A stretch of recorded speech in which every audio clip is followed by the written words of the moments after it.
Sejam muito bem-vindos ao Vai Ter Copa, o podcast que é um intensivão para você que quer saber tudo sobre as 48 seleções que vão disputar a Copa do Mundo. Eu sou Pedro Paulo Lima e já peço aqui para você se inscrever em todas as nossas redes sociais, nos seguir nas redes sociais, aqui agora a gente tá no YouTube também, mas @Vai Ter Copa Podcast no Instagram, no TikTok. Twitter também existe, Vai Ter CopaCast, mas tá parado, quem sabe se vocês seguirem a gente volta. Agora a gente tá no YouTube também, então deixa o like, se inscreve no canal, essas coisas todas. E se você está nos ouvindo por uma plataforma de podcast, deixa a sua avaliação pra gente, pode ser honesto, contanto que você tenha gostado, se não gostou, pode mentir mesmo, acho que o mínimo é 4 estrelas pra vocês darem pra gente. E não se esqueça também de acessar o nosso site vaitercopa.com.br. Hoje, pela primeira vez, vamos ao continente africano para falar sobre o maior campeão da Copa Africana de Nações. A seleção de hoje vai para a sua 4ª participação do torneio e busca se classificar pela primeira vez para a segunda fase. Na verdade, essa equipe nunca venceu uma partida em Copas do Mundo. Apesar disso, estamos falando da maior campeã da Copa das Nações, que é o maior torneio do continente. Eles ficaram na 4ª colocação na última edição da competição em 2025, mas se classificaram para o Mundial sem perder nenhum jogo nas eliminatórias. Foram 8 vitórias e 2 empates. E é claro, como sua grande esperança, eles podem dizer que contam com um dos melhores jogadores do mundo.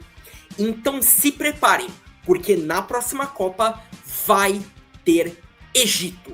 E para falar do Egito, hoje estamos acompanhados de Camila Zambo, diretamente do portal Ponta de Lança. Para você que não conhece, é um portal que cobre não só o esporte, mas tudo, não só futebol, mas também esporte, cultura e política do continente africano. Camila, muito obrigado pela sua participação. E já fala aí o que você espera do Egito para a Copa, falando no geral, antes da gente entrar nos detalhes. Gente, muito obrigada pelo convite. Bom dia, boa tarde, boa noite a todos. O Egito, também vou dar um contexto aqui. Eu tenho ascendência norte-africana, então eu tenho um pouco de rivalidade com o Egito. Então, desejar coisas boas não direito desejo. Mas o Egito é uma seleção muito interessante, que ela tem um estilo de jogo muito próprio. E eu, particularmente, espero que dentro do grupo, apesar de ter o Irã ali que pode dar uma bagunçada nas coisas, outras seleções que podem apresentar algum, entre aspas, perigo, que ele se classifique e chegue ali umas oitavas, pelo menos. Não vou desejar mais do que isso, mas eu projeto que vá bem. Sim, a gente vai falar sobre... A gente vai fazer a projeção de novo no final, olhando os grupos direitinho. Mas vamos falar sobre o estilo de jogo do Egito. Para quem nunca viu um jogo, para quem conhece só o Salah, o time joga com 3 zagueiros, 2 alas e tem bastante foco no contra-ataque. A equipe se defende em bloco baixo, em linha de 5, e tá sempre tentando explorar a ligação direta, então não é um time de muita construção. Eu peguei aqui a escalação contra o Senegal na semifinal da Copa Africana de Nações, para a gente ter uma noção. Então o time foi com El Shenawy no gol, o trio de zaga, Yasser Ibrahim, Hossam Abdelmagui e Rami Rabia. Eu tô falando o nome errado aqui, com certeza, mas vamos tentar. Mohamed Hani, Marwan Atia, Hamdi Fati e Ahmed Abou Fetou. Ashur como meio-campista e a dupla de ataque, Marmoush e Salah. É um time que é muito mais baseado no futebol local, diferente de algumas outras seleções. O que você tem a dizer sobre o estilo do Egito, Camila?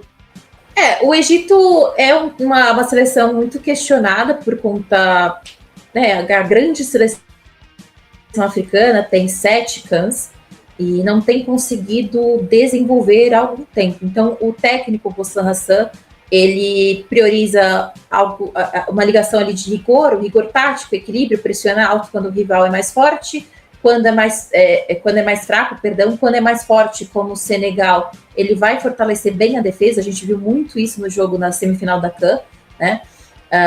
Mas por não ter esse desenvolvimento, né, o Egito não conseguir chegar numa final, né, conquistar algum título que era o esperado por muitos analistas e muitos torcedores, não só do Egito, mas de futebol africano no geral, por conta da situação do Salah também, de se consagrar aí, não conseguir esses feitos leva um grande questionamento que já vem de algum tempo, mas hoje acaba caindo ali nas costas do técnico. Então, às vezes eles questionam se priorizar a solidez da defesa, ficar no contra-ataque, sabendo que é uma técnica que os rivais vão conseguir imitar, sabendo que ali vai ficar todo mundo concentrado no Salah, no Marmoush, se eles ficarem um pouco mais apagados, como foi no primeiro jogo da fase de grupo, se eu não me engano, contra Moçambique, eu não lembro contra quem foi da CAN, se eles não conseguiriam jogar para outro estilo de jogo, para às vezes conseguir sair desses nós que os rivais conseguem trazer, pelo menos por uma parte do tempo do jogo. E aí sobre, né, se a gente olhar a questão ali de por que tantos jogadores atuam no futebol doméstico, na Premier League do Egito, e sobre a questão da liga, né, porque a maioria dos jogadores atuam no futebol egípcio, não na Europa, como, por exemplo, o caso do Marrocos, Argélia, etc. O futebol egípcio, historicamente, tem uma liga mais forte, principalmente se comparada a outras federações africanas. Então, é mais estável financeiramente, ela tem um sistema mais estruturado e não tem tanta necessidade de exportar talentos para ter ali um fluxo de renovação, de dinheiro, etc. Então, ela é dominada principalmente pelo Al Ahly, que é o maior vencedor africano, além de ser o maior vencedor egípcio. O Zamalek, que é um time muito importante, que a gente vê direto na Champions League africana, mas também no Mundial de Clubes, e mais recentemente um clube que tem desapontado despontado muito, é o Pyramids. Eles são times que pagam bem, então mantém muitos jogadores importantes no clube e tem projetos de longa data. Então, historicamente falando, esse modelo de formação, esse mercado de transferência solidificado dentro do mercado egípcio, não justifica que os jogadores saiam para tentar uma carreira que talvez não seja tão bem sucedida fora, né? Então, casos como Salah, casos como Marmoush são raros para o futebol egípcio.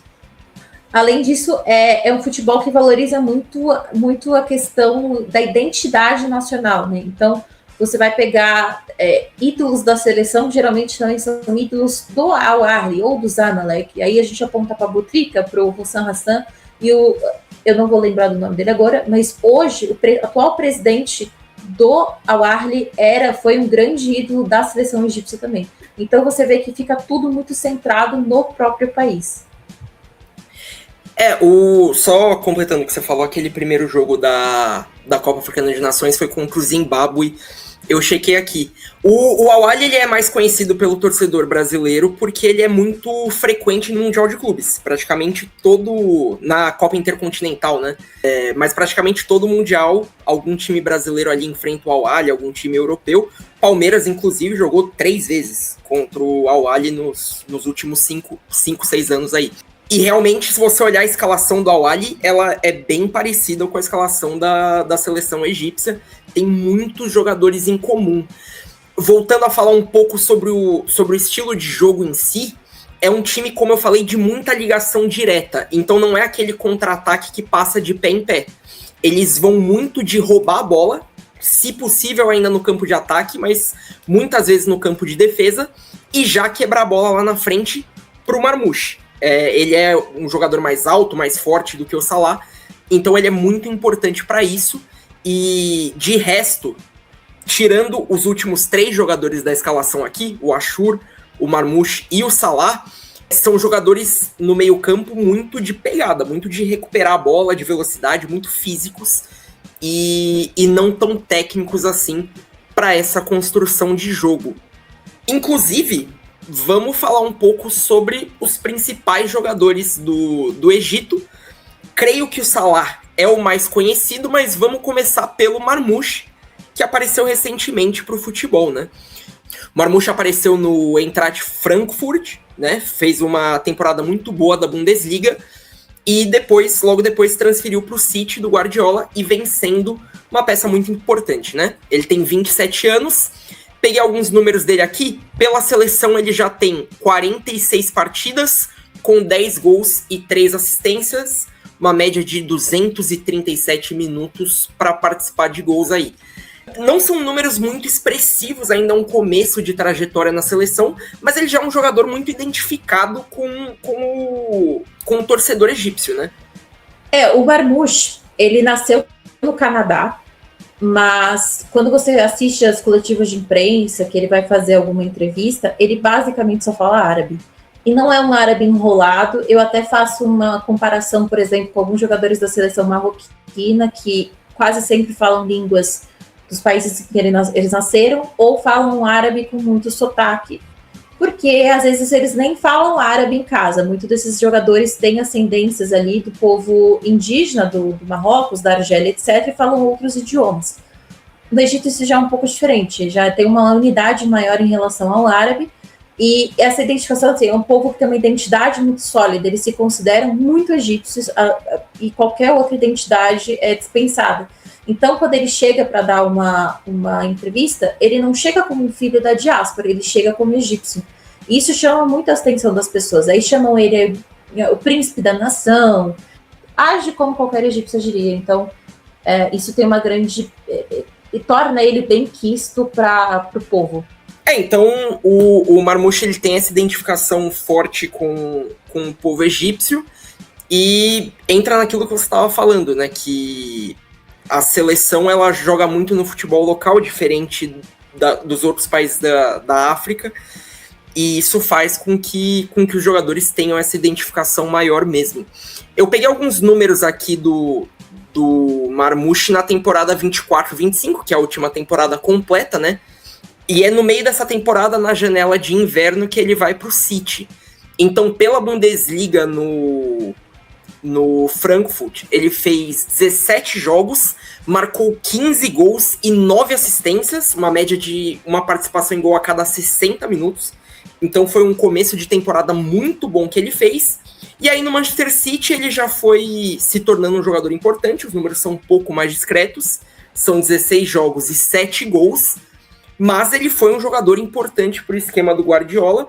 E como eu falei, na seleção egípcia, ele tem essa importância de ganhar as divididas, de ser um jogador mais físico do que o Salah, um jogador que ajuda principalmente nessa ligação direta. Os jogadores o tempo todo estão quebrando a bola para ele lá na frente. O Salah sozinho não conseguiria fazer muita coisa com isso, mas o Marmoush ele tem mais essa característica e isso acaba sendo muito importante para o estilo de jogo do Hossam Hassan.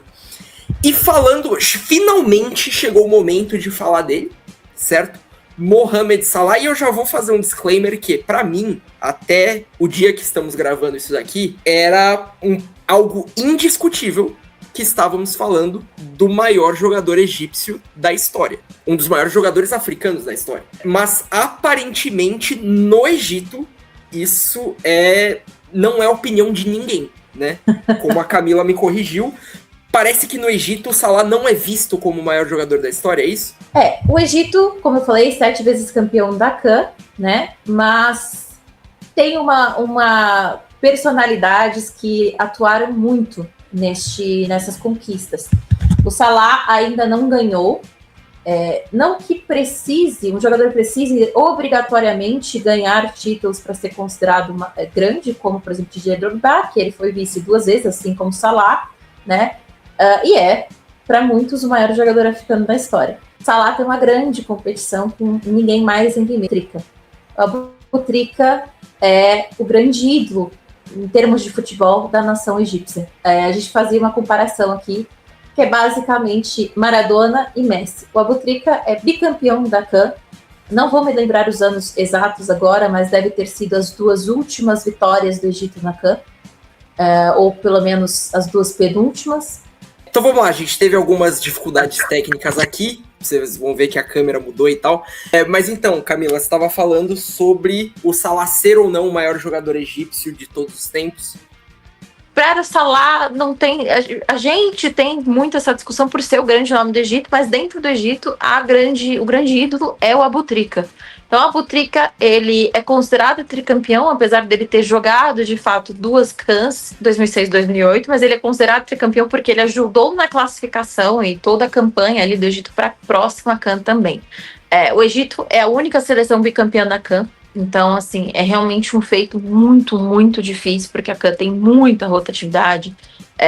A gente sempre vê, por exemplo, o Marrocos, né, fez aquela campanha maravilhosa de 2022 e na CAN seguinte não conseguiu nada, né, perdeu para a África do Sul. Então, imagina para um egípcio ver essa grandiosidade. Realmente a CAN é uma das competições mais difíceis do planeta. E ele é muito egípcio nos seus valores. Para vocês terem noção, ele não pode entrar no Egito. Ele tem uma acusação de basicamente ter sido aliciado pela Irmandade Muçulmana, que é um grupo considerado terrorista em gigante parte do mundo. Acho que com exceção da Turquia, que é um aliado, que não. Então, assim, vamos ver que é algo muito leve, né? Sim. Muito tranquilo, e porque ele é muito crítico do governo. Então ele era muito crítico do Mubarak, que foi o antigo presidente, né, antes ali da Primavera Árabe. Ele caiu e o Egito passa para um golpe, e quem assume é o Sisi, que é o atual presidente / ditador, vocês chamem como preferirem. Então o Abu Trika hoje mora no Catar, ele é comentarista de futebol numa TV local. Mas ele é a grande face ali do Egito quando a gente fala de futebol, é o grande ídolo. Hossam Hassan também tem números melhores que o Salah, ele é o artilheiro. E, claro, a gente imagina que o Salah passe já na Copa do Mundo, beleza, né? Ou no máximo ali na próxima CAN, que vai ser ano que vem, por sinal. Mas ele ainda tem muito para provar, apesar dele ter ser a renovação do futebol egípcio pós 2011/2012. Para os egípcios ele deixa muito a desejar em termos de identificação. Então vamos comparar ali com o Messi, que até uns anos atrás não era tão bem quisto assim pelos argentinos. A gente estava fazendo essa comparação fora do ar antes de começar, que é parecido com o Messi e o Maradona, que o Messi, isso até antes da Copa, né? Mas o Messi é um jogador que já tinha no futebol fora da Argentina conquistado muito mais, mas faltava o título grande pela seleção, e também essa questão de identificação com o povo do país mesmo. O Maradona, ele é muito identificado com o povo argentino, e o Messi até 10 anos atrás não era tanto assim. Então ele tinha essa... Ele não era... Nenhum argentino enxergava ele como maior do que o Maradona. Acho que ainda não enxergam, mas hoje ele já tá pelo menos na mesma prateleira ali. Então vamos falar do Mohamed Salah. Ele terá 34 anos na Copa, inclusive ele faz 34 anos no dia da estreia do Egito na Copa, no dia do jogo contra a Bélgica, é o aniversário do Salah de 34 anos. Ele é um ponta-direita, o atacante do Liverpool, e pela seleção até aqui, ele tem 113 jogos, 65 gols e 35 assistências, uma média de 98 minutos, 98,3 minutos para participar de um gol. Ele é o segundo maior artilheiro da seleção egípcia, atrás apenas do Hossam Hassan, que você citou, que também é o técnico do Egito. Esses números são do Transfer Market, tá? Eu já vi que em algumas contas ele tem 67 gols, mas os 65 eu peguei de lá. Sobre a temporada dele 24-25 no Liverpool, foi uma temporada espetacular. Nos 52 jogos da temporada, ele fez 34 gols e deu 23 assistências, uma média de 79 minutos para participar de gol, que é muito alto, além de ter sido o artilheiro e o líder de assistências da Premier League, que o Liverpool foi campeão. Então, assim, apesar de ter essa questão de identificação com o povo, na minha opinião, ele é o melhor jogador a sair do Egito, o melhor jogador egípcio da história, e um dos melhores africanos também. E quando a gente fala de jogadores de seleções que não brigam por títulos fora do seu continente assim, geralmente a gente fala de jogadores que são bons dentro daquele elenco. O Salah é um atacante de nível mundial, o Salah é um dos melhores jogadores do mundo e é muito importante para essa seleção do Egito. A gente até comentou que no começo da passagem do Hossam Hassan, ele até teve um certo problema ali com o Salah, né? Sim. O Salah, ele às vezes tem essas questões de relacionamento. Não estou falando que não é uma pessoa difícil, mas acontece. Já teve uns quiprocós ali com o Klopp, né? Agora tá tendo ali no Liverpool, então tem aquelas questões de ter visões diferentes para a seleção, de questionar o desempenho dele na seleção, o desempenho da própria seleção, mas o Hossam Hassan até fez uma brincadeira falando que recentemente, numa das entrevistas que eles dão antes dali dos jogos, etc., falando que o Egito tinha meio que 2 jogadores apenas. E aí o Salah, antes das semifinais, brinca, né? Depois de se classificar contra a Costa do Marfim, ele brinca e fala: na verdade, nós temos ali meio jogador, né? Porque eu tô no banco, o Marmoush tá no branco, então, assim, né? Já não é aquela seleção boa. Então, parece que tudo hoje é muito mais tranquilo do que no início. Eles conseguiram reverter e os dois são muito próximos, né? O que me parece, pelo menos, assim, que eles conseguiram trazer o ambiente mais unido de fato para a seleção. Do que eu acompanhei sem ser essa de 2025 para a última, né, que foi na Costa do Marfim, parece que o Hossam Hassan conseguiu aproximar o elenco também. Então, eu vi eles fazendo muitas atividades juntas e o Salah dando muitas sugestões do que eles podiam fazer ali para se aproximar. Então, hoje ele é considerado de fato líder, né? Talvez uma imagem, ele tinha uma imagem mais de estrela e hoje ele é líder. Então, fazer essa transição para ele também é muito importante. Sim, a temporada 25-26, ela começa com o Salah, como você citou, tendo problemas com o técnico do Liverpool, o Arne Slot, em declarações e entrevista. O Salah chegou a ficar um tempo considerável no banco no Liverpool, então realmente não é a primeira vez que ele tem problemas de relacionamento com o treinador, e quando o Hossam Hassan, que é o maior artilheiro da seleção, na frente dele, assumiu a equipe em 2024, eles chegaram a ter problemas de relacionamento ali.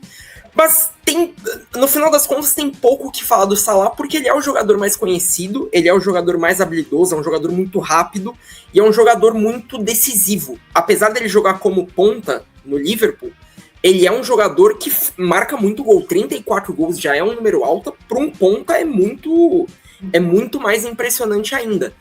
E na seleção, ele joga como atacante, até para jogar mais perto do gol, e ele depende muito dessa dupla com o Marmoush. É um jogador que apareceu mais recentemente e que foi muito importante para fazer essa companhia para o Salah ali no ataque. Com base nisso, acho que a gente já pode ir para a discussão de pontos fortes e fracos, né? Falando do que esperar da seleção do Egito. Então vamos começar falando da dupla de ataque. Salah e Marmoush é uma dupla de ataque com um nível muito alto, né? Sim. Eu vejo muitas discussões de alguns egípcios justamente de será que não é essa dependência que o Salah tem, a facilidade com algumas... Porque se você entende que ele é a referência ali no ataque do Egito, claro, vai depender. Hoje ele depende muito do Marmoush, não é algo que ele tinha, então muitos das outras cantas a gente via toda a responsabilidade basicamente nas costas dele. Claro que o Ashur já era uma personalidade ali, mas o desempenho que ele teve nessa CAN eu não vi nas últimas, para ser sincera.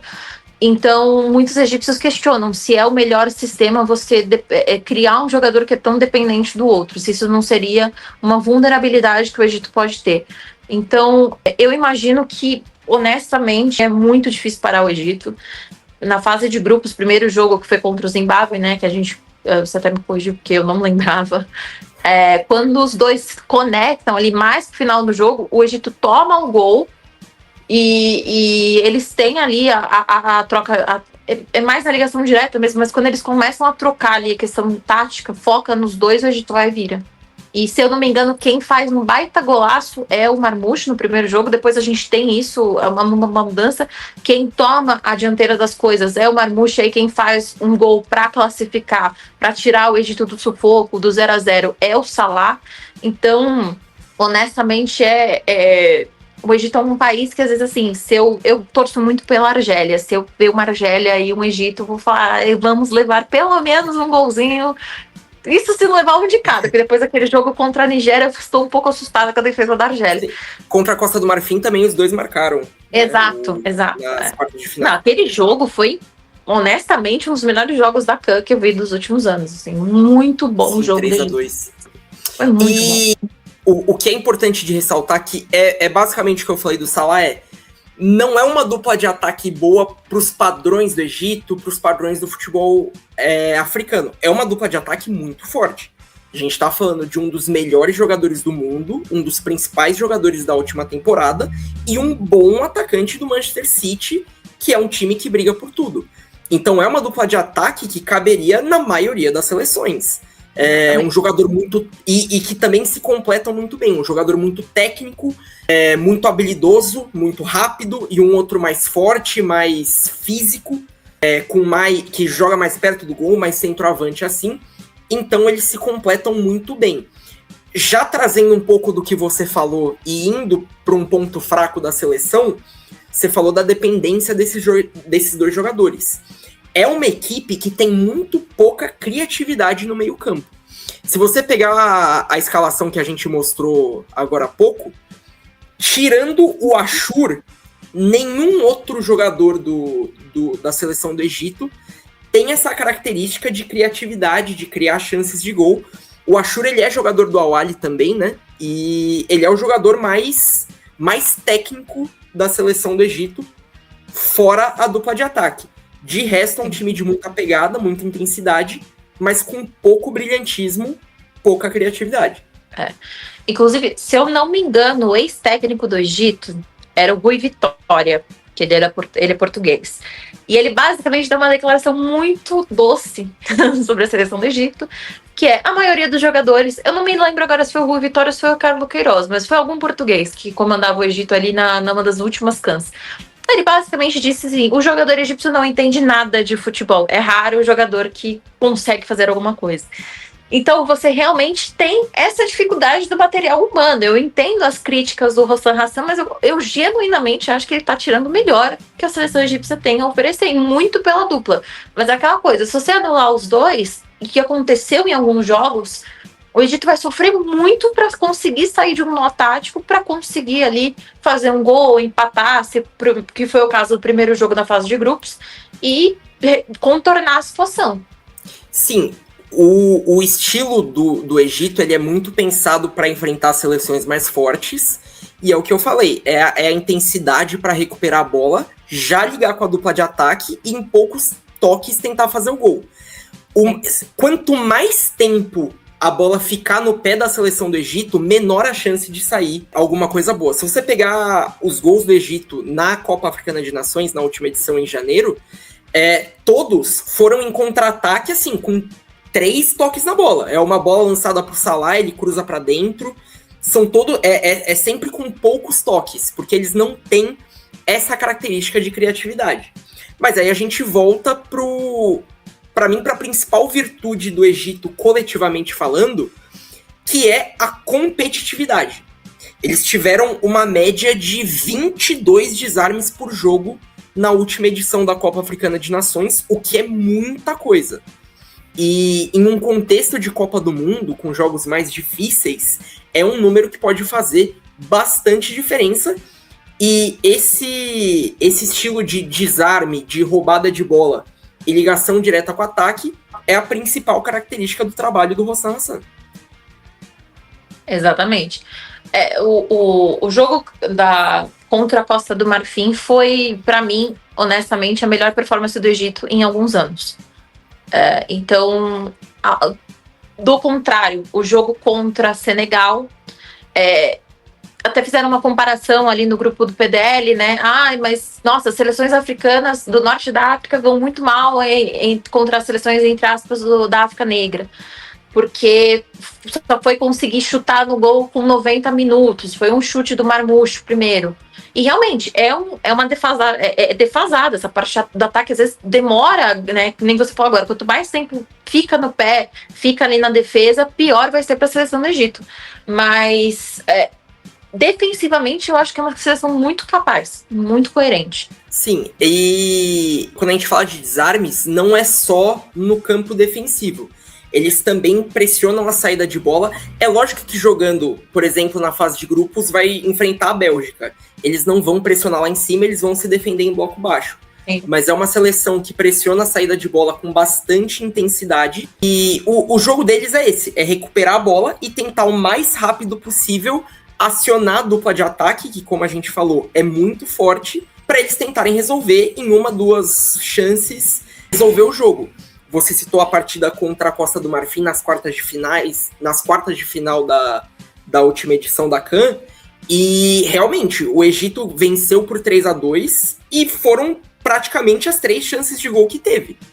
Então a Costa do Marfim é um time mais técnico, é um time de mais qualidade, mas nos momentos que eles conseguiam desarmar e acionar a dupla de ataque, eles mataram o jogo. E tomaram 2 gols meio malucos, assim, de bola parada, gol contra. Foi um jogo realmente... No quesito entretenimento, realmente foi o melhor jogo da Copa Africana. Inclusive, se tem uma coisa que a Copa Africana de Nações entrega e entregou esse ano, foi entretenimento nos jogos decisivos, né? Sempre. Sempre. Inclusive foi o jogo que questionaram o El Shaarawy, né? Ali realmente ele teve que dar a vida contra Senegal para falar, não, calma, eu ainda sou o melhor goleiro que a gente tem, vamos nos acalmar. Sim. Porque ele foi, realmente, se eu não me engano, é o primeiro gol da Costa do Marfim, que é uma grande falha dele, eu não lembro se foi o primeiro ou o segundo, mas ele franga, né? Foi uma falha bizarra do goleiro. Então, o que eu falo, o Egito é uma seleção, por menos qualificada que ela seja, principalmente se a gente jogar aí Senegal contra o Marrocos, contra a própria Costa do Marfim, é uma seleção bem menos capaz, mas ela ainda é muito coerente. Eu acho que é uma seleção muito coerente para o material que eles têm. Então, quando o Ashur, quando entra em alguns jogos, ele muda completamente a face do jogo e eu vi muitas pessoas questionando, nossa, por que ele não joga na Europa? Eu falei, porque ele está no Al Ahly, e ele está bem no Al Ahly, ele é o grande jogador, né, um dos maiores jogadores ali desse elenco do Al Ahly, então não faz sentido a gente tirar um jogador de um sistema que ele funciona muito bem.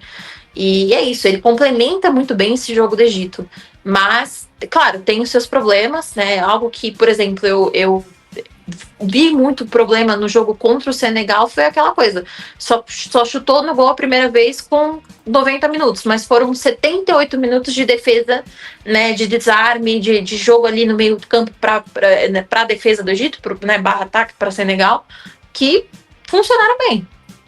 Sim, voltando só um pouco no El Shaarawy que você citou, mais uma vez o torcedor brasileiro vai lembrar dele do Al Ahly, das últimas Copas Intercontinentais. Em 2021, no Mundial de Clubes, teve aquela disputa de pênalti contra o Palmeiras, que ele pegou alguns pênaltis. Talvez se lembrem disso, mas ele vem sendo um pouco criticado no Egito por causa do desempenho mais recente. Falando sobre o jogo do Senegal, que foi algo que a gente também estava falando aqui fora do ar, isso destaca mais um ponto fraco que a gente considerou aqui, que é a perda de intensidade. Porque, como eu falei, é um estilo muito físico, muito agressivo na marcação, só que durante 90 minutos é natural que no final do jogo você não consiga ter a mesma intensidade da marcação, e aí o Egito fica mais propenso a sofrer gols nos minutos finais, que foi exatamente o que aconteceu na semifinal contra o Senegal, quando o Egito foi eliminado. Exatamente. E também tem aquela questão, para mim, e aí, claro, não tem como fazer milagre, mas é uma questão de renovação, de preparação, etc. Mas a qualidade dos reservas do Egito não é tão boa quanto os titulares. E aí você não tem o que fazer. Você pode colocar a pessoa que está com mais fôlego, mas às vezes ela não vai ter o que contribuir em campo. Então, hoje sofre muito nisso, né? É algo que a gente comenta muito, eu vejo muitos egípcios reclamando, falando, ai, nossa, o Hossam Hassan fez essa substituição, e aí você olha e fala, cara, mas é o que você tem. Você vai com o que você tem para campo, e aí assim, se você não tem alguém à altura de um Salah, de um Ashur, e o Ashur muitas vezes começa, né, ele começa o jogo no campo e é substituído, mas se você não tem alguém com essa qualidade, o que pode ser feito? Por exemplo, o Zizou, que é um jogador também, se eu não me engano, ele é do Al Ahly, ele é um jogador bom, mas não é excelente, então ele vai ter o limite técnico dele. E aí, paciência, né? Para mim foi um dos pontos que prejudicou demais o Egito na CAN. É o que eu falo muito do Egito. Às vezes é uma seleção que eu prefiro em relação ao Marrocos, por exemplo, que é mais famosa, mas eles vão, na CAN principalmente, na Copa a gente não vê tanto isso, mas na CAN é algo que é muito a cara do Egito. Eu brinco que o Egito é a Argentina da África. Ele vai empurrando até a hora que tem que jogar a bola, né? Por exemplo, a Argentina, aquele 5-4 contra a França, aí a Argentina resolveu ser a Argentina. O Egito contra a Costa do Marfim, aí resolveu ser Egito. Então ele empurra com a barriga porque às vezes não tem material, às vezes tem muita dependência, e tem todos esses problemas que a gente está falando. Sim, e esse é o dilema da maioria dos times, não só no futebol de seleções, mas clubes que têm elencos mais modestos, que você, no final da partida, você tem que escolher entre manter a intensidade em detrimento de você perder a qualidade técnica ali dos jogadores, porque o time reserva não tá à altura. Então, pra gente encerrar aqui, Camila, vamos pro que interessa, pro que o que as pessoas querem saber de fato. A parte mais difícil, principalmente nesse novo chaveamento, que é a projeção. Até onde a gente espera que o Egito possa chegar. Eu peguei os cenários aqui, porque o regulamento vai ser diferente do que a gente está acostumado, que o primeiro do grupo A pega o segundo do grupo B, não vai ser tão simples assim. Então, só para deixar claro aqui, o Egito está no grupo G. O primeiro colocado do grupo G vai pegar algum terceiro colocado, e aí tem várias possibilidades, vai depender da ordem da classificação. Quem se classificar em segundo nesse grupo vai pegar o segundo colocado do grupo D, que aí pode vir Estados Unidos, Paraguai, talvez Austrália, mas acho que fica mais entre essas duas. E se classificar em terceiro lugar, pega ou o primeiro colocado do grupo B, que pode ser a Suíça ou o Canadá, ou a Itália, se a Itália vier da repescagem, a gente está gravando isso antes da data FIFA de março, ou do grupo I, que provavelmente é a França. Aí na segunda fase, passando da segunda fase, oitavas de final e tal. Até onde você acha que o Egito pode chegar nessa Copa, Camila? Tenho convicção forte, não certeza, que passa sim da fase de grupos sem grandes problemas, mas eu tenho preocupação justamente por essa questão que a gente fala do material humano em relação às oitavas, por exemplo. Chega umas oitavas de final, pegando um time mais forte. Não tenho dúvidas que vai conseguir ali criar um esquema, um jogo para, né, coerente no ponto de vista de desarme, defesa, né, com essa comunhão dos sistemas funcionando, mas é o que a gente está falando agora. Se precisar ali, tá determinado parte do jogo, tá truncado, precisa decisão, precisa decidir, será que consegue? Então eu não sei se o Egito consegue avançar muito além eu imagino que até fará uma boa oitava, mas não passa disso, honestamente, principalmente dependendo do time. Essa Copa tem uma fase a mais, você tá falando da segunda fase, né? Aquele jogo, porque agora você passa da fase de grupos, tem a segunda fase, ou 16 avos, que o pessoal chama, e aí depois as oitavas, você acha que o Egito chega até a segunda fase? Isso. A minha projeção é a mesma. Se você olhar para o grupo, a Bélgica, apesar de ser uma seleção bem mais fraca do que foi nas últimas Copas, eu acredito que ainda é favorita para primeiro lugar. E aí fica ali na briga entre Egito e Irã. Acho a seleção do Irã um pouco mais forte coletivamente, mas acho que tem briga ali. Eu projetaria o Egito se classificando em terceiro, mas a classificação em terceiro tem várias variáveis, então é meio difícil de prever. Então eu projeto segunda fase também, acho que pegando Estados Unidos ou Paraguai ali, acho que não é favorito, mas pode dar trabalho. E contra a França, aí eu já não vejo possibilidade de classificação. Para mim, o Egito chega até a segunda fase. Eu imagino também.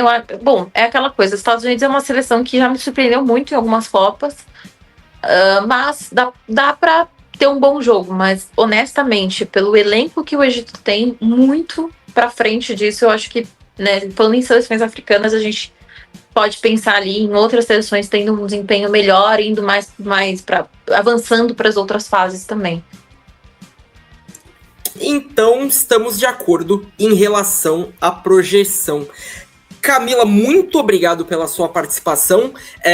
Se você quiser deixar as redes sociais suas, do Ponta de Lança, divulgar algum trabalho, esse é o momento. Casa é sua. Beleza. Gente, o PDL fica sempre na cobertura do futebol africano. Nem sempre é muito fácil, temos alguns probleminhas, né? Algumas pessoas que acham, né, que futebol africano é só corpo, principalmente quando a gente está falando das seleções de, né, países, entre aspas, negros, mas o PDL está aí para isso, para fazer uma cobertura de fato, trazendo todos os detalhes, né, 360 das seleções, dos times e clubes africanos em todas as competições. Então acompanhe a gente no @PontaLancaPDL, isso vale para todas as redes sociais. E aí, quem quiser saber um pouquinho mais sobre parte cultural, histórica, eu tenho meu projeto, que é o Pensar Atlas, @PensarAtlas, e aí eu falo nem tanto de futebol, trago mais ali de, né, questão de países, personalidades, pessoas, povos, e vai ser muito legal trazer isso para a Copa para vocês. Então, quem quiser acompanhar a gente, essas são as redes sociais. Muito obrigada pelo convite, e é isso. Sim, eu coloquei aqui na tela. Espero que. Essa é a primeira gravação nossa, tá, gente? Então, ainda tô me acostumando aqui. Antigamente não tinha vídeo. Mas, mais uma vez, muito obrigado pela sua presença, tá? Obrigada. Então é isso. Sigam a Camila e o Ponta de Lança. E, mais uma vez, nos sigam nas redes sociais. @VaiTerCopaPodcast no Instagram e no TikTok. Se inscreva no canal, deixe o seu like e acesse o nosso site vaitercopa.com.br.